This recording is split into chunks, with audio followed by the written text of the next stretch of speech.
खुदावंद के खूबसूरत नाम में आप सबकी सलामती हो। और नाज़रीन, आज जो हम बात करने जा रहे हैं वो 4 अंजील्स के बारे में है कि आखिर 4 अंजील को क्या ज़रूरत पड़ी थी, क्या एक अंजील काफ़ी नहीं थी। और जब हम इसकी स्टडी करते हैं, जैसे हम देखते हैं कि मत्ती, मरकस, लूका, यूहन्ना, और जब हम इसकी स्टडी करते हैं तो हमें सेम सेम बातें नज़र आती हैं। फिर हमारे माइंड में ये सवाल आता है, क्या एक अंजील काफ़ी नहीं थी, आखिर 4 अंजीलों की क्या ज़रूरत थी। क्योंकि जब हम स्टडी करते हैं तो सेम बातें नज़र आती हैं।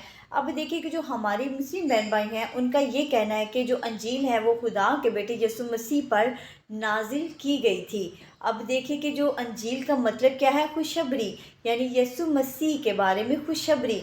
अब देखिए कि यीशु खुद यानी अंजील खुशखबरी का मरकज़ है। और क्योंकि अंजीलों में सारी सारी खुशखबरी इसी के बारे में बयान की गई है।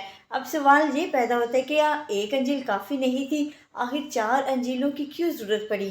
क्या ये एक दूसरे की मुखालफत तो नहीं कर रही। और हम देखते हैं कि जैसे पुरान देखा जाए तो जैसे हम इल्लामा इकबाल और कायद-ए-आज़म की तस्वीर को ले लें। अब जैसे कि कायद-ए-आज़म की तस्वीर को देखें तो हमें वो मुख्तलिफ मौक़ों, हालतों और लिबासों में ली गई है, जो एक दूसरे को गलत साबित नहीं करते, बल्कि मुख्तलिफ तस्वीरें देखने से हम कायद-ए-आज़म की एक मुकम्मल राय को पेश कर सकते हैं। और इसी तरह हम यीशु मसीह के बारे में मुकम्मल तौर पर जानने के लिए हम चारों अंजीलों का मुतालिया करते हैं। जैसे कि 4 अंजीलें हैं जो 4 शख्सों ने लिखी हैं, जैसे कि मत्ती, मरकस, लूका, यूहन्ना।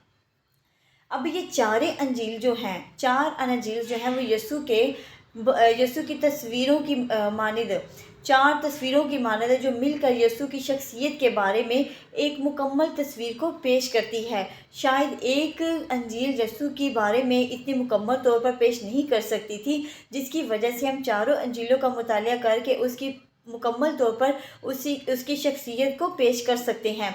अब देखिए कि 4 तस्वीरों की मानद 4 अंजील्स हैं, जो यीशु की ज़िंदगी के मुख्तलिफ़ पहलुओं को पेश करती हैं, और ये एक दूसरे की तरदीद नहीं बल्कि एक दूसरे की तस्दीक करती हैं। अब देखिए कि जैसे देखा जाए तो पहले हम मरकज़ की इंजील में ज़्यादा किस टॉपिक पर, किस बात पर ज़ोर दिया गया है। मरकज़ की जो अंजील है वो वाक़यात को तेज़ रफ्तारी से बयान करती है, और इसमें यीशु की तालीम की निस्बत उसके ख़ास कामों और मोज़ात को ज़्यादा बयान किया गया है।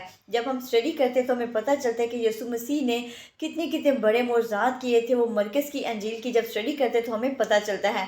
और इसी तरह अगर हम देखें लूका की अंजील में हम देखते हैं कि यीशु जो है लूका की अंजील में माशरे के गरीब और मोहताज लोगों की तरफ तवज्जो दिलाते हैं। इसमें बयान किया गया कि यीशु किस तरह गुनाहगारों, मसूल और बेवा औरतों से प्यार करता था। हम देखते हैं कि खुदा मोहब्बत का खुदा है, जो किसी पर नाइंसाफ़ी नहीं करता, इंसाफ से चलता है। वो नहीं देखता कि कोई अमीर है, कोई गरीब है, बल्कि चाहे वो गरीब हो, अमीर हो, एक जैसे ही उसका सलूक होता था। वो प्यार करता था। और उसके ये जब हम स्टडी करते तो हमें इसे सीखना चाहिए कि हमें भी अपने आस-पास लोगों को कोई भी हमें बनावट नहीं लेके रखनी, और हमें आस-पास जो लोग हैं उनसे प्यार करना चाहिए, चाहे वो अमीर हो चाहे गरीब हो। और हमें भी एक जैसा ही हर एक के साथ बिहेव करना चाहिए, क्योंकि अंजील की जब हम स्टडी करते हैं तो यीशु मसीह की शख्सियत के बारे में बात की गई है कि उसका रिएक्शन क्या था लोगों के साथ, वो किस तरह प्यार करता था और उसने कैसे लोगों की मदद करता था। जब हम देखते हैं तो हमें खुशी होती है, और जब वो मदद करता है गरीबों की तो हमें भी सीखना चाहिए कि यीशु मसीह जैसे खुद गरीबों की मदद करता था तो हमें भी करनी चाहिए। और इसी तरह हम देखते हैं, अगर हम देखें मत्ती जैसे यूहन्ना की इंजील में ज़्यादा इस बात पर जोर दिया गया कि यीशु के दावों और वादों को खास मुकाम देती है ताकि पढ़ने वाले इस पर ईमान ले सके।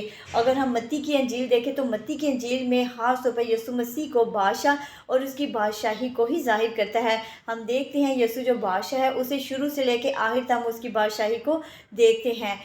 आज जो हमने सीखा कि कलाम के बारे में, अंजील के बारे में, जैसे मत्ती के बारे में, मत्ती में जो है वो अंजील में बादशाही के बारे में बात की गई है। यूहन्ना की अंजील में हम देखते हैं कि वो उसके दावों और वादों पर ज़्यादा जोर दिया था ताकि हम उस पर ईमान ले सकें। और हम देखते हैं कि जो लूका की इंजील में हम ये देखते हैं कि किस तरह यसु लोगों की मदद करता था, उनकी हेल्प करता था, गरीब मोहताज लोगों की। और इसी तरह हम देखते हैं कि जैसे लूका की इंजील में ये बात की गई कि यसु के ज़्यादा मौज़ूदात को बयान किया गया है।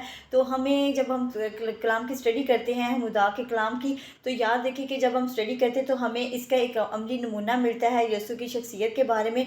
और ऐसी ही शख्सियत खुदा भी चाहता है कि हमारी भी हो, ताकि हम भी ताकि खुदा का प्यार, खुदा के बेटे का प्यार हम पर भी ज़ाहिर हो सके, जाके हम भी उसकी शख्सियत के मानिंद बने, जिस तरह के खुदा का बेटे यसु मसीह की थी। और उसने इस दुनिया में इसलिए आए ताकि मोहब्बत को पैदा करें। और देखें कि हम भी एक दूसरे से मोहब्बत करें, कभी किसी में फ़र्क ना करें। जैसे कि खुदा के बेटे यसु मसीह में जैसी मोहब्बत हमें दिखाई देती थी, इसी तरह हम भी एक दूसरे के साथ अच्छी खुशी के साथ रहें, कभी किसी को दिखावा न दें, बल्कि खुशी के साथ रहें और उसके साथ मोहब्बत करें। सो आज के इस कलाम के लिए खुदा मुझे और आपको बरकत दे। आमीन।